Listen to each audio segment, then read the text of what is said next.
Toronto Police Service Race-Based Data Collection Strategy, Analysis to Action Model, Roadmap to Equity, Policing Practices. This video walks us through policing practices and the complexity of police interactions. How policing is thought of, the steps. People often think of policing as a linear process, starting with a call for service and ending with an arrest or release, but it is more complex. There are many ways an interaction may start: a call to 911 or the non-emergency line, a proactive interaction, such as a vehicle stop or subject stop, investigative activities, community feedback, compliance checks, or public gatherings. There are several different pathways to police arriving on scene. In some instances, when police are contacted, the call may be diverted to community supports. For other initiating events, once an officer arrives on scene, they assess, investigate, and interview witnesses. There are several different pathways an interaction may take from there. Those pathways may include a diversion or referral to a community agency or mental health supports. Another pathway could result in charge or release decisions.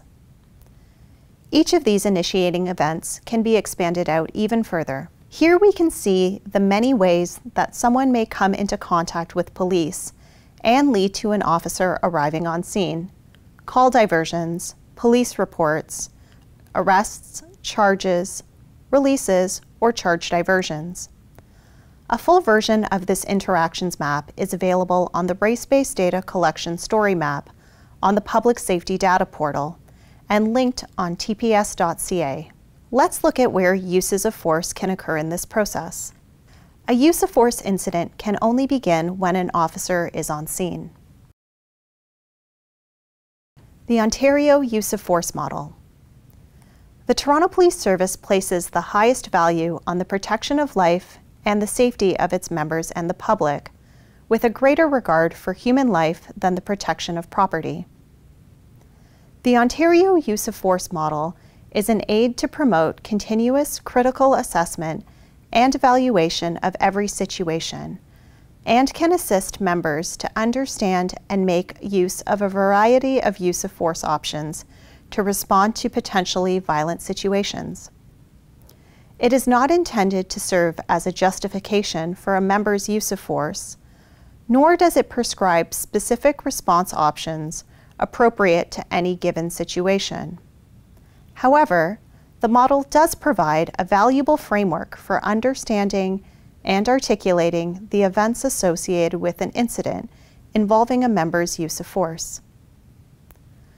All police services in Ontario follow the provincial use of force model, which trains officers on how to continuously monitor and de-escalate situations and use only the amount of force reasonably necessary to bring a situation under control.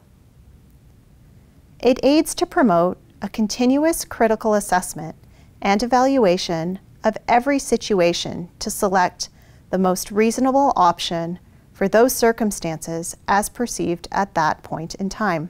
The innermost circle of the model, labeled Situation, contains the Assess, Plan, Act component, which should be visualized as dynamic, as an officer's assessment of a situation is never-ending. The process of continuous assessment also helps to explain how a behavior and response option can change from cooperative to assaultive, or from communication to lethal force, in a split second without passing through any other behavior or force options. The area adjacent to situation contains the various subject behavior categories, including cooperative, resistant, assaultive, and serious bodily harm or death. Perception and tactical considerations are interrelated and are therefore contained in the same area, or ring, on the model. Factors that the officer brings to the situation that are unique to the individual officer interact with both situational and behavioral factors to determine how an officer may perceive or assess the situation. Further, the officer's perception of a situation may affect their assessment and, in turn, their tactical considerations. The outer area of the model represents the officer's use of force options. These options range from officer presence to communication skills, physical control techniques, intermediate weapons, and lethal force. Though officer presence and communication skills are not physical use of force options, they have been included to illustrate the full range of factors that have an impact on the behavior of a subject. For further information on the Toronto Police Service Use of Force Procedure 1501 and the Ontario Use of Force Model, please refer to the Toronto Police Service Procedures section at tps.ca. Use of force reporting. Officers are required to submit a use of force report as mandated by the Ministry of the Solicitor General for every incident in which they used physical force that results in medical attention from EMS or the hospital, draws, points, or discharges a firearm, or demonstrates force with or uses a conducted energy weapon, or taser, regardless of the level of injuries, and uses a weapon other than a firearm or conducted energy weapon that comes in direct contact with a person, again, regardless of the level of injuries. Collected information. Let's take a closer look at the use of force report. The use of force report captures information about the interaction, including what type of incident officers responded to, the type of force used, if officers perceived a weapon, and the level of injuries. Starting in January of 2020, the province revised the use of force report form to add perceived race and comply with the Anti-Racism Act and regulation. The revised use of force report also enables every police service to securely submit the form to the ministry electronically under the Police Services Act. Use of force and weapons. In some situations, use of force may be necessary to protect members of the public and officers in incidents that may involve weapons, including responding to violent calls for service, or where officers perceive weapons were present. A weapon is anything used, designed to be used, or intended for use in causing death or injury to any person for the purpose of threatening or intimidating any person. Weapons may include firearms, sharp objects, or blunt instruments. Highest type of force used. As we talked about in the Ontario Use of Force Model, use of force incidents are dynamic, and officers must use the most reasonable option of force for the circumstances as they perceive at that point in time. This means officers may use more than one type of force to de-escalate an incident. For this analysis, we categorize types of force from lowest to highest across all officers involved in the same incident. The categories are physical or other type of force. That includes aerosol sprays, impact weapons, police animals, and empty hand techniques. The second category of force is less than lethal force, including a conducted energy weapon or a less lethal shotgun, such as a beanbag round. The third category is handgun drawn, and the fourth category is firearm pointed or discharged. Use of force and accountability.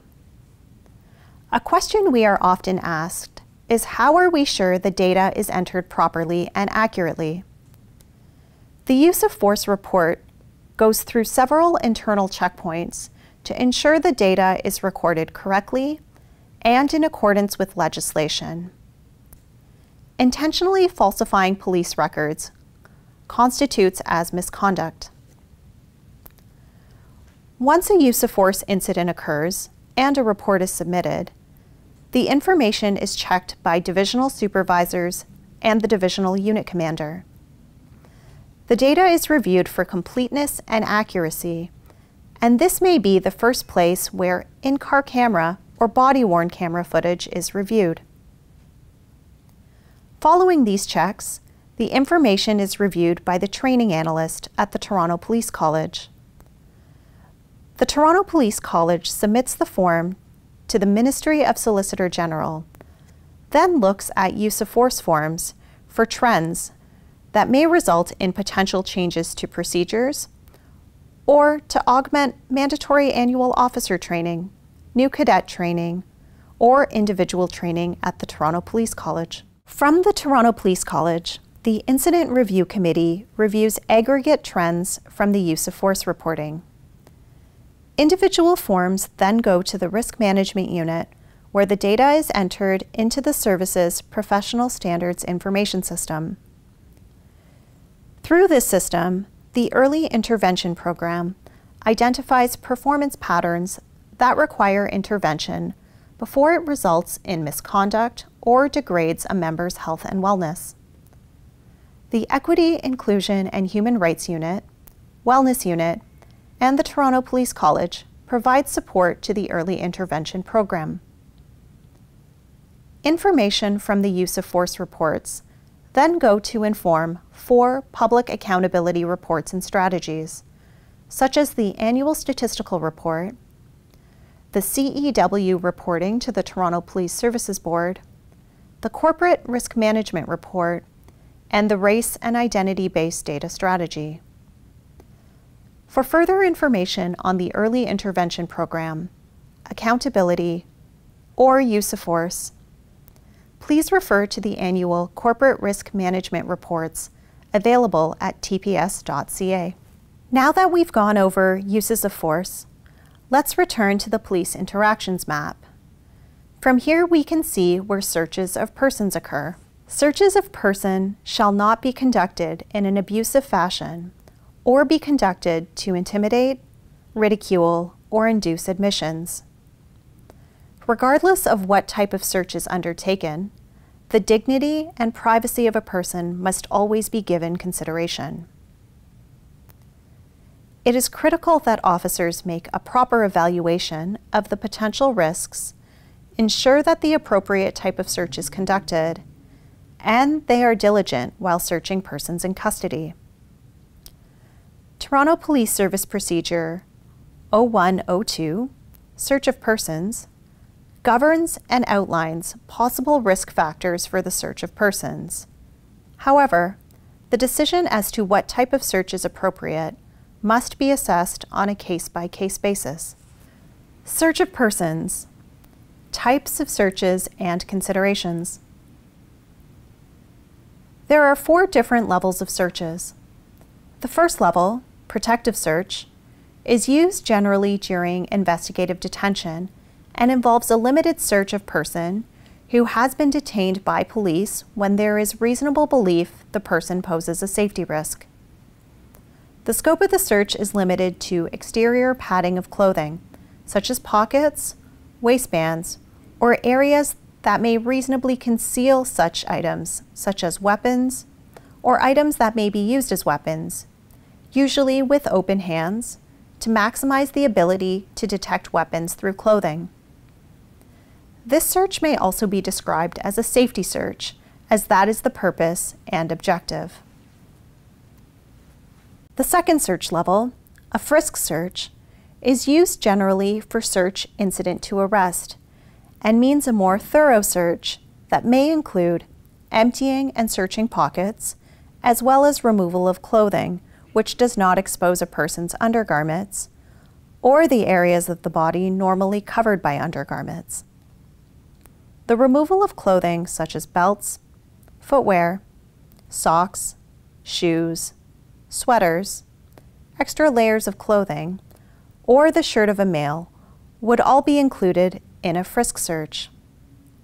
A frisk search may be commenced in the field and concluded at the station. A frisk search conducted incident to arrest includes the area within the immediate control of the arrested person. The third level, strip search, includes all steps in the protective and frisk search and thorough search of a person's clothing and non-physical search of the body. That will often require removal or rearrangement of some or all of the person's clothing to permit a visual inspection of a person's private areas.